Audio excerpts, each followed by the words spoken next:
leadership itself, it changes over a period of time. What you needed at age 15, in Yes. terms of hearing somebody say certain inspiring words, or you may be very different at 30, maybe very different at age 40 or 50 And or it should 60. be, right? And it Because should. what you needed as a baby was not solid food, right? That's You right. needed something that was mashed up. And then when you got teeth, you can eat something, but then your digestive system couldn't take a whole steak. Exactly. And as you grow as a spiritual person, as you grow in your maturity as a human being in this life, yeah, you need different things. And as you actually read more, we were even talking about it from a curriculum standpoint. First grade, you're learning phonics or whatever. See, spot, run. Right. Dick and Jane. You lead very subject, verb, object. Very simple. As you get older, you start to read literature, and that increases your ability to be able to deconstruct a piece. Shakespeare comes in, and then if you go on to your PhD, you're going to take a whole other level. If you go into medicine, you start with what? Simple science, right? Yeah, simple biology. What is the human body? Right. What is it on a cellular level? Then you start looking at how complex systems start integrating within one another. Now, if you just stayed at the what is the human body level, can you operate as an ER doctor? No, you can't. Can you operate as a surgeon? You can't do any of that stuff. You can't even talk to patients and articulate to them what's going on, which is also another thing I think about, like with leadership itself. We have leaders who are able to understand what the systems and what the complex problems are, but the next phase of leadership is how do we articulate these things to people to be able to mobilize them to do something about it? Right. So if one of the things that we have to constantly reevaluate as physicians, as activists, as radio personalities, as writers, is am I being effective, and can I take a step back? And a lot of times we don't do that because of the amount of stress that it brings. The reason why many of us don't tackle our fitness goals is because it's uncomfortable. The reason why we don't attack our reading and our intellectual goals is because it leads to a level of discomfort. And a lot of that can even come back to childhood triggers.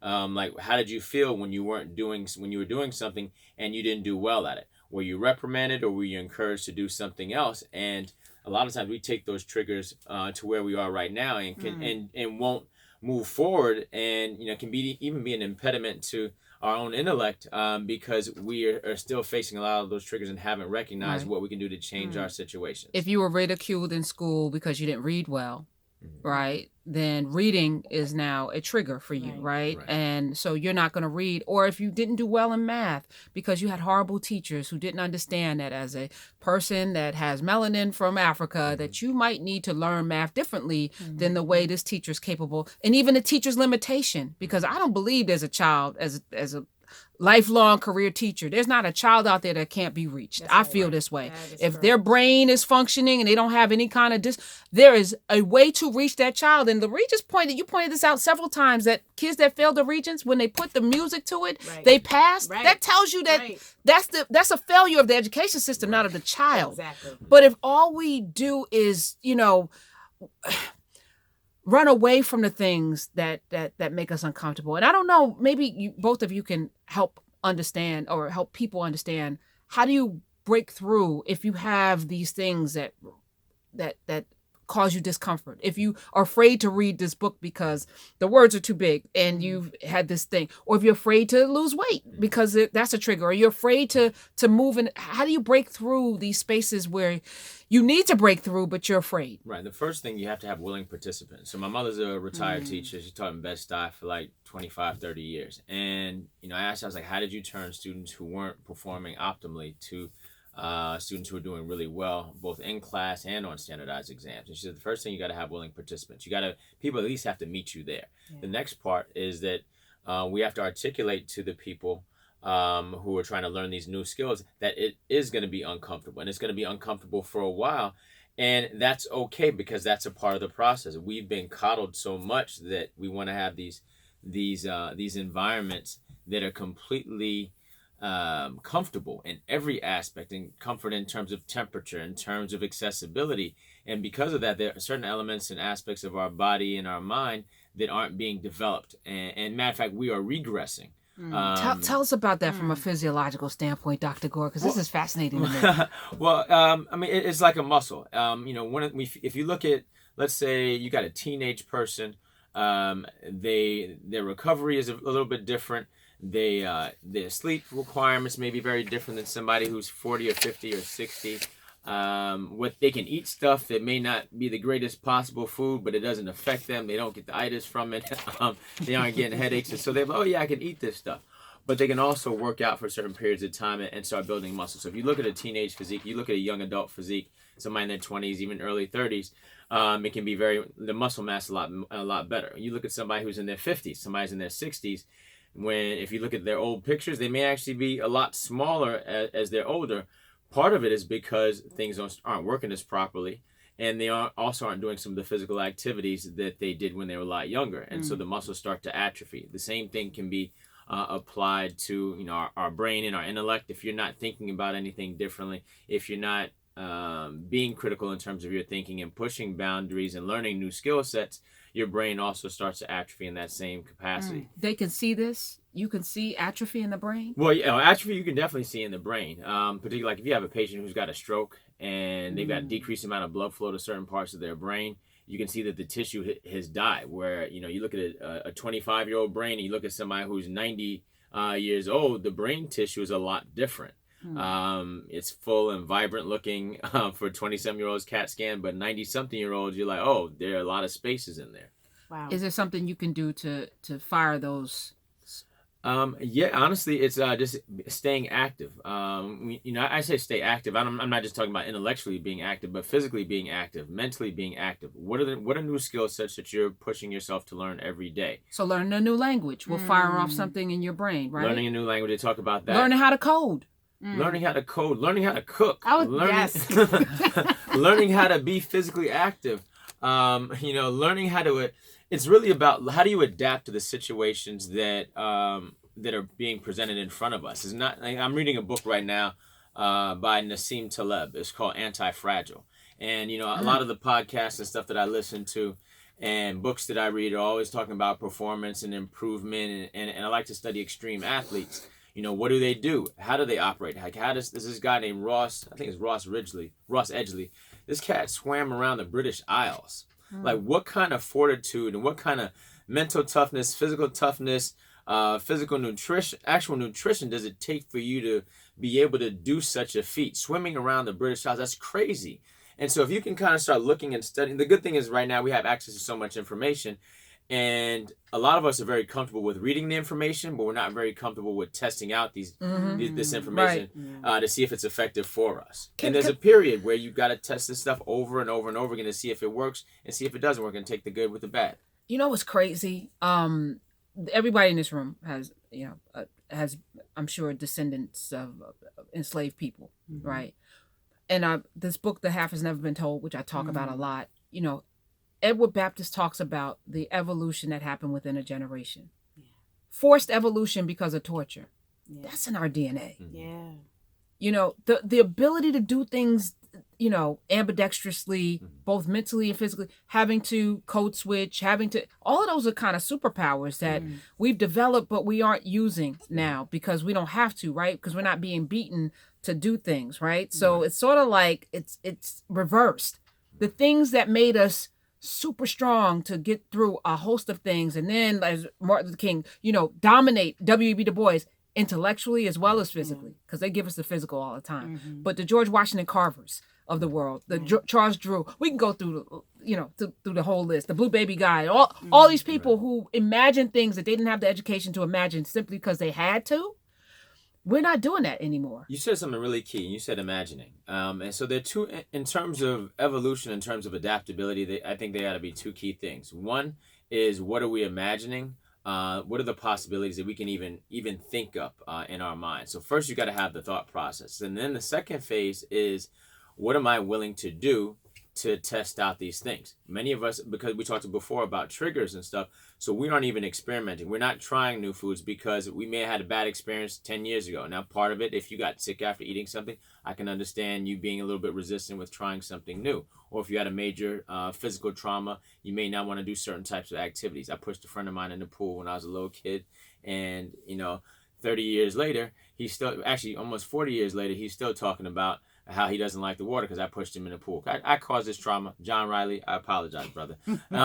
But we've got to figure out, there's an experimentation period that should often take place, both with our physical fitness and our intellectual fitness.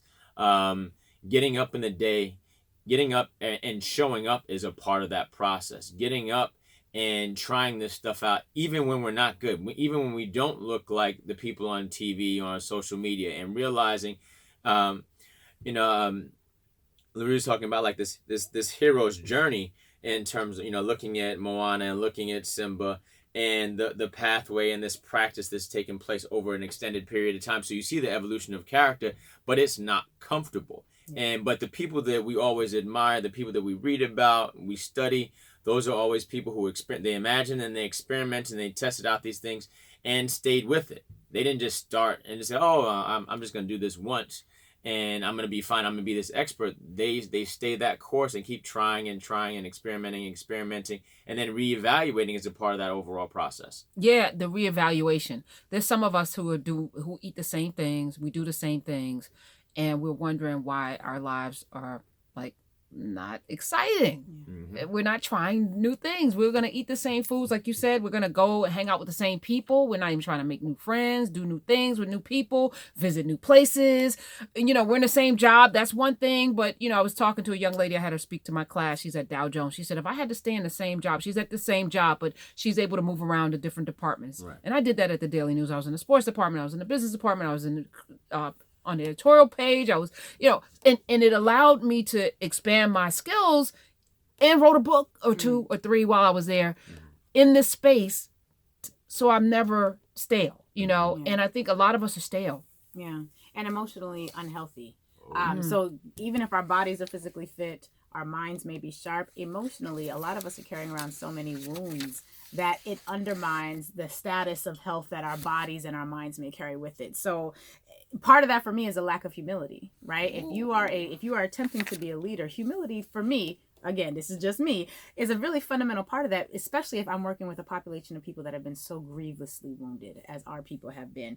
And when we talked earlier about how we have been, before you came in, Dr. Gore, we talked about the fact that we have been systematically trained, indoctrinated, taught, socialized, whatever we want to use, to not like Black people. If you are going to be an effective Black leader on a regular basis, there has to be some inquiry, some wrestling, something that you are doing to unlearn that and to learn how to love Black people in spite of. Because without that, we have a lot of people who are physically, mentally sharp, will cut you down and can build you up, phenomenal, but have no emotional maturity, have no humility, have no love for our people. And if it was one thing if we weren't taught to hate each other, and we could have a different conversation. But part of our injury has been being taught to expect less from Black people, to provide less to Black people, and to devalue us. And so if you are going to be an effective leader in this space, there has to be a continuous process of unlearning those messages and learning how to embrace that Harriet Tubman type love that we've talked about before. That was one of the biggest things that I had to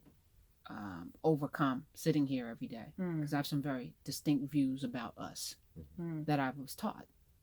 And reading Tom Burrell's Brainwashed literally shifted my whole, it's forced me to ask the questions that I never asked myself before.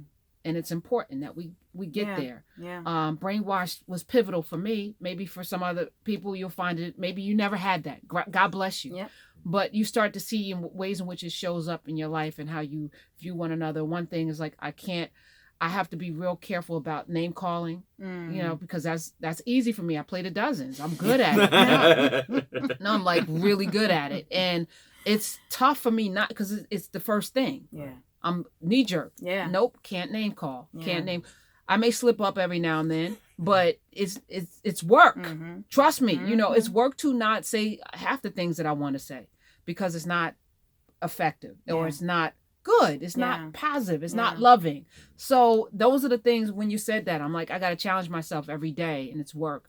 866-801-8255. Anti-Fragile. I want to get that book. Anti-Fragile. Yeah. Who's the author? Nassim Taleb. And they were talking about, they talk about everything resiliency, and we talk about resiliency, particularly we think about like the Haiti earthquake, and our people and displaced Africans were able to withstand such horrendous events.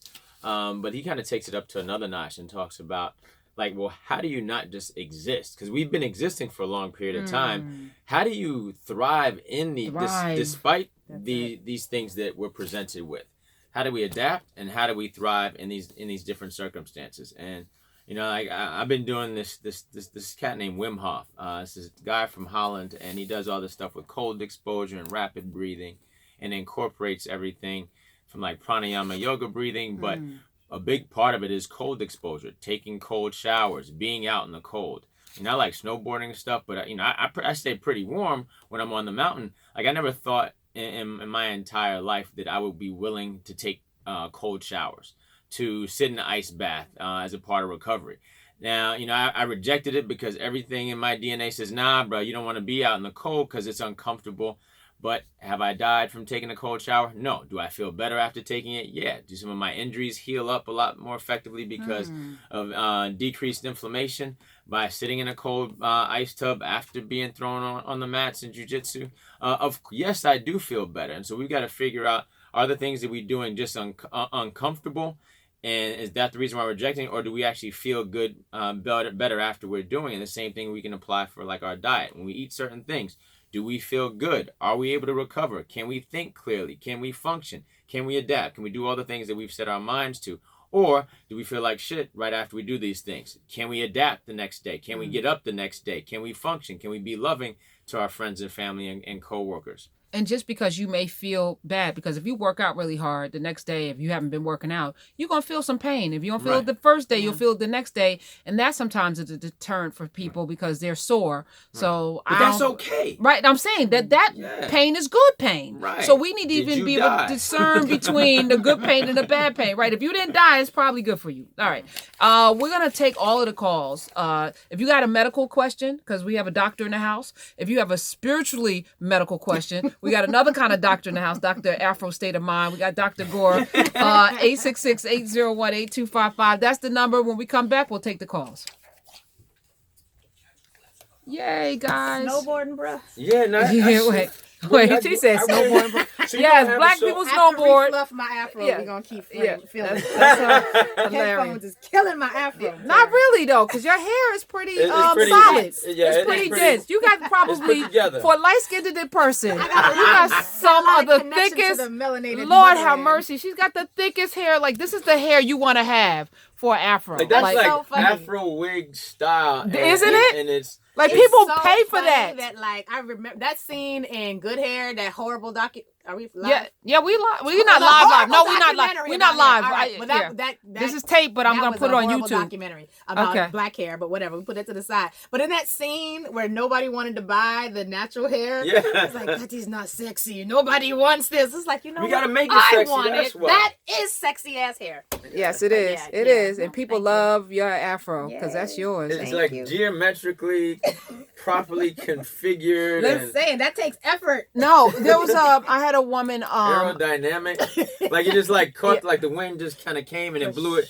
and got your half part. There you go. Right, boom. Right. So you see, I see effort. There's a part here you gotta like. No, that's it. Not like the Samuel Jackson and Unbreakable, but right, it's it's perfect. It's appropriately parted and lean. You know what's crazy? There's an author, she wrote a book about hair, and she calls it kingly hair, first of all. But she also says that the hair is reaching to the sun. Like our hair is trying to get to the sun. Yeah. And that's why I can do this. And that's what's so powerful about it. I love it. Hey, what's up, Kareem? Kareem's putting up his black fist. All right. Yeah. All right. So Dr. Gore, thank you for being here. Appreciate you. Oh, thank you. Thank you, Lurie, for feeding us. Oh man, it's like you make me better. So I just appreciate that. That's how I feel about you, Karen. I love coming up here. I worked overnight. I was like, I gotta come to Karen. I gotta check up with you and be back here. But yeah, I'm still working on the sleep bit. All right. Yeah.